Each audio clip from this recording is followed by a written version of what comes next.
گرامیہ قدر ضرورت ہے اس امر کی کہ ہم مظلوم مسلمانوں کے آواز کو سنیں اور ان کی پکار پہ حاضر ہوں۔ آج فلسطین میں، کشمیر میں، دنیا کے چپے چپے پر جب بچے بلکتے ہیں، ظلم و تشدد برداشت کرتے ہیں، عورتیں بے آبرو ہوتی ہیں، مردوں کو اغوا کر کے قتل کیا جاتا ہے، ان کا خون پانی سے بھی کم تر سمجھا جاتا ہے، تو وہ بھی تو پکارتے ہوں گے۔ آج امت مسلمہ میں کوئی محمد بن قاسم زندہ نہیں ہے، آج دنیا میں کوئی سلطان صلاح الدین ایوبی کا نائب نہیں ہے، آج کہیں عمر فاروق کو ماننے والا حکمران موجود نہیں ہے۔ ان کی آوازوں کو سننے کی ضرورت ہے، اور یاد رکھیے ان ساری چیزوں کے ساتھ اپنے آپ کو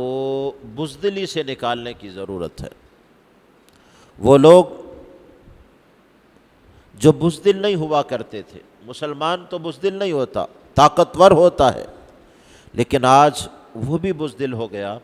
اور وہ بزدلی طوس و رباب کی وجہ سے ہمارے اندر پیدا ہوئی۔ اور عرب جنہوں نے مسلمانوں کی قیادت کرنی تھی، وہ پہلے سے ہی غیروں کے ہاتھ پہ بیعت کر چکے، اور انہوں نے ہر ناجائز ریاست کو بھی تسلیم کر لیا۔ اب اور بھی زیادہ مشکل ہو گیا ایسے لوگوں کے ظلم سے اپنے آپ کو بچانا، کہ ظالموں کے ساتھ جب اپنے کھڑے ہو جائیں اور ان کے رفیق یا دوست ہو جائیں تو اور مشکل کھڑی ہو جاتی ہے۔ گرامیہ قدر، ہم طوس و رباب سے اپنے آپ کو بچائیں، اپنی نسلوں کو صحیح تعلیم دیں، صحت مند معاشرہ بنے، اور پھر ساری دنیا کے مسلمان جمع ہو کر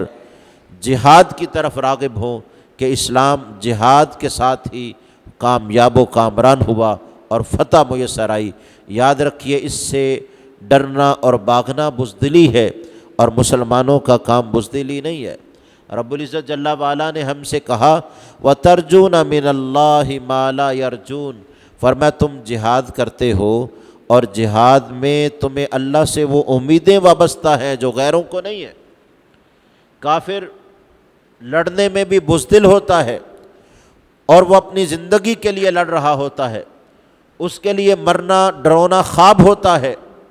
لیکن مومن جب جہاد میں جاتا ہے تو شہادت پانا اس کے لیے سرفرازی اور اعزاز ہوتا ہے۔ آج ہمارے ملک میں پاک فوج کا کوئی جوان اور کوئی مسلمان جب جہاد کے رتبے پر فائز ہوتا ہے تو ساری دنیا اس کو سلام پیش کرتی ہے اور اس کے رتبے کو تسلیم کرتی ہے۔ تو گرامیہ قدر، جہاد مسلمانوں کے لیے غلبے کا باعث ہے، اور دنیا میں کوئی حصہ ایسا نہیں جہاں مسلمانوں کا خون بہایا نہیں جا رہا۔ لہٰذا مسلمانوں کے OIC کے اجلاس کو خالی مذمت پر نہیں، اس کے حل کی طرف توجہ دینے کی ضرورت ہے، اور وہ چیز جو ہمارے لیے غلبہ دین کا باعث ہے اس کو اپنانے کی ضرورت ہے۔